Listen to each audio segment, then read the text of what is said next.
Hey, good morning, fam. Good morning.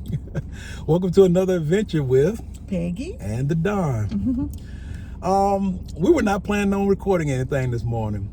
Peggy has no idea what I want to talk about. No idea whatsoever. But we just had a little quick breakfast, and a couple things were on my mind this morning. So, two things. The first thing is, I've been feeling a little selfish. Y'all know Peggy and I have been house hunting for a while now and get ready to make this move in like May or whatever else. And we come with all these little requirements our house gotta have. Gotta have space for our pantry. Gotta have my little man cave office. We gotta have a little open view from the kitchen and stuff like that. And then I realized something this morning. We never take into account a space for Peggy. Not one time has Peggy said, I need my own this, and I need to have my own that, or whatever else it is. The pantry doesn't count. Before y'all say that, the pantry is hers, or she gets to decorate the bedroom, the master bedroom, and she gets to decorate the living room, none of that counts. Peggy is a crafter. I know I'm doing all the talking, but I got a lot. I got to get this off my chest. Oh. Peggy is a crafter. Peggy does sewing. She does crocheting. She does t-shirt making, repairs, painting, ceramics, just all this stuff, just right? Everything. Yeah, and we were going around the house trying to find some of her items, and we got some of her stuff in my closet. We got some of the stuff in the bedroom closet. We got some of her stuff in the downstairs closet, the basement, the garage, and stuff like that. Yeah. I am setting forth right now that Peggy is going to get her own space. So if we have to buy a 4-bedroom, whatever else it is, or a 3-bedroom in an office, that's what we're going to do. But Peggy is going to have a space to where we can get that stuff organized and stuff like that. The reason why I feel like that's important, not just because of how wonderful the lady is and she deserves it, but there's more to prepping than food. I got jeans that need hem. I got whatever else, and she can make our clothes last longer or whatever else. She can crochet blankets or socks and everything else. She does all that stuff, and that's part of being self-reliant. So I had decided this morning, before we even got into the car, that when we go back looking for our home, I want to make sure that we're able to set aside a space for Peggy. Well, thank you. I would appreciate that. Exactly. I never think about a space for myself. Somebody asked that in the comments before. Where's Peggy's room? And I don't think of it like that. I'm like, we got closets. Because I gave my craft room to my daughter. When your kids come home to regroup, I gave her my room. I don't have a problem with doing that.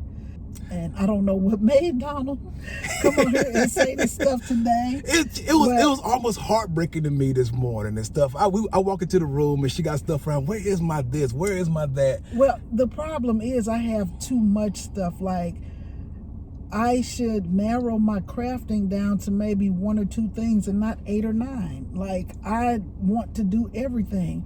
I want to do t-shirts and tumblers, and I want to make masks, and I want to make cups, and I want to, it just builds, like embroidery machines, sewing machines, like we ain't gonna talk about the heat presses that I have. Like, I have got stuff 4 heat presses? At least 3. Mug, hat, small, big. I sure do. And then we ain't gonna talk about the convection oven I have for my sublimation, and then all the sublimation items I have. So I am a jack of all trade, master of none. But I wish I could just get in one craft and stick to it. We're not going to talk about all the chocolate molds I have to make shoes.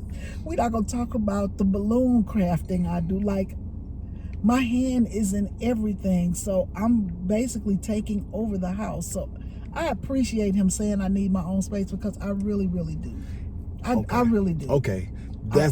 I'm glad she's not turning down the idea. I had to go around the corner just to get to it, but I really do, because like, my embroidery machine is in one place, then I got a sewing machine, and then upstairs I have a sewing machine, and then I have a hat press, and a that and a that, and it's just too much. Like, you don't realize what you have. And then we're not gonna even talk about, people call me for everything, and I'm like, yep, I'll do it. Even if I don't have the stuff to do it, I'm like, yep, I'll do it. That's exactly what happens. I will go out and buy the stuff to make whatever they want me to do, because it makes me, I love crafting. I love crafting. Yep, and that brings me to the second part of what I want to talk about. It's the psychological and emotional part about being preppers. For those of y'all who don't know, this is not a prepper channel. This is a Peggy and Don channel, and we happen to be preppers, and we like to share our prepping journey with you guys. But there's an emotional and a psychological aspect to being prepared. Are you prepared to live off of a generator for a long period of time if you had to? Are you prepared to go without your cell phone or modern conveniences and stuff like that? I talked about it last night on the live we had, and Peggy brought up my MRT training, Master Resilience Training. And was always important by trying to find something that brings you happiness, that brings you joy. And that's what I feel like crafting does for Peggy, and I don't put enough emphasis on it. I haven't golfed at all last year, but we still got me some new golf clubs. I have a barrel, a giant wooden barrel that serves no purpose whatsoever, but it brings me joy. I like seeing it. I like it. It reminds me of good times in Germany. I'm keeping my barrel. I got comic books that I don't read all over the place, action figures. I got Lazy Boy chair that I sit in like once a month or whatever else it is. I have stuff that I feel like brings me joy, and I have not put any emphasis on making sure Peggy has her stuff. So that's a two-part thing. That it's a determination that I've made. I'm glad we're able to do it.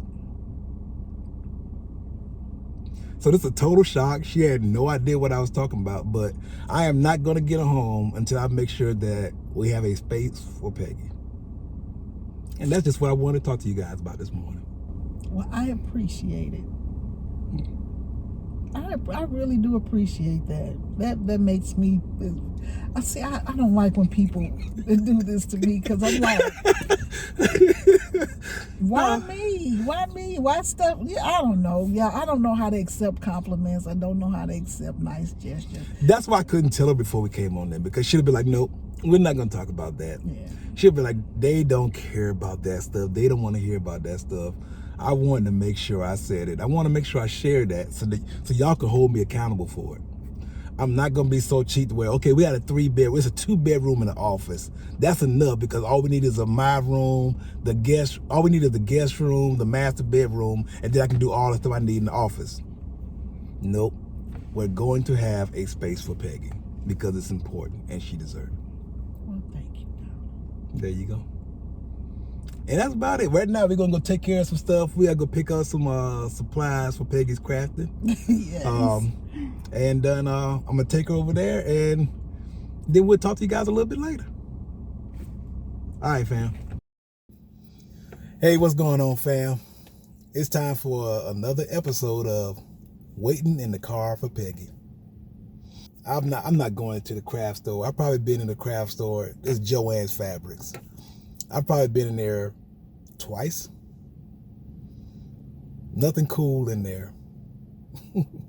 But Peggy goes in there, and they're like, every aisle is like, oh yeah, I could be doing this, or oh, is that a pattern? That kind of stuff. And you see other guys walk around like zombies, like, why am I in here? But fortunately, Peggy is fine with me sitting out here in the car. Now, she says she's going there to get a sewing needle. You can bring a sewing needle out in a little packet. Not trying to give her grief, because I have really set my mind on supporting her and her crafting. So I'm not going to give her grief for it. But how much you want to bet she come out with more than a sewing needle? And I'm cool with it. I go to the store for golf balls. All of a sudden I get some golf tees, a new glove, and I don't know, a HDMI cable. That's what happens when I go into a store. So, not giving it grief. It's just fun. It's kind of stuff that comes to your mind when you're sitting in the car waiting for the wife. She'll probably text me, tell me she's in line, but the line is long or something like that. And then I'll pull up to the front and pick her up, and then we'll go about our day. Simpatico. I'm not sure that word applies to the situation, but we're in sync. And I love it. And I love her. That's about all I have for the day, y'all. It's just a Don waiting in the car for Peggy. All right, fam. You want to share how successful your trip was, or you find my needle broke while I was making a mask, and my niece is coming over at 12 to get them, so I had to come up here. Hey, they let me use a 50% coupon. I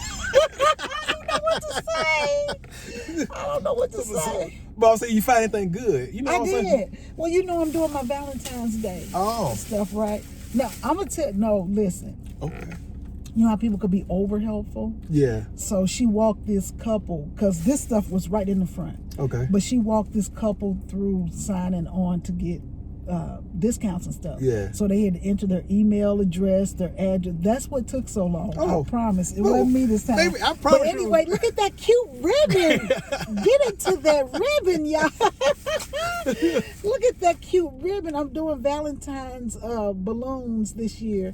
And hey, these are regular $5, and they had them on sale for $1. It's a craft haul. Yes. It's a. Don't do it. Don't do it. But that's about it, fam. We just having a good time today.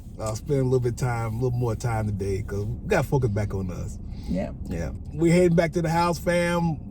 Thanks for you guys to show up at the live last night. We really appreciate talking with you guys. We love our family. We love our family. Yeah. Well, anyway, guys, have a great weekend, and we will talk to you again. And remember to go out there and do something good for yourself. And for others as well. And for others as well. Y'all take it easy, fam, and we'll see y'all in the next video. Take me in your arms. Do just what you want. You're the one I trust.